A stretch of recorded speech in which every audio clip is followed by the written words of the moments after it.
अस्सलाम वालेकुम व्यूअर्स, ये देखें गुलाब की नर्सरी लगी हुई है।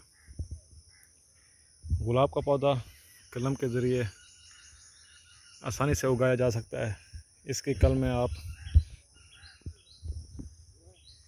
9 इंच की बनाकर सर्दियों के महीने में दिसंबर जनवरी में या फरवरी में भी आप लगा सकते हैं। इसे 9 इंच की कलम बनाकर आप ज़मीन में लगा दें और ये 1 साल में अच्छा पौधा बन जाएगा। ये तकरीबन ये भी 1 साल के पौधे हैं। 1 साल में इनकी आप ग्रोथ चेक कर सकते हैं। माशाल्लाह बहुत ही शानदार ग्रोथ है।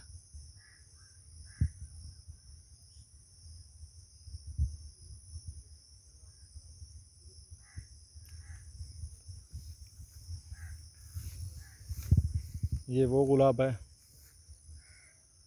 जिसकी आप गुलकंद भी बना सकते हैं और अर्के गुलाब भी तकरीबन इसी फूल की बनाई जाती है। ये देखें बहुत ही शानदार।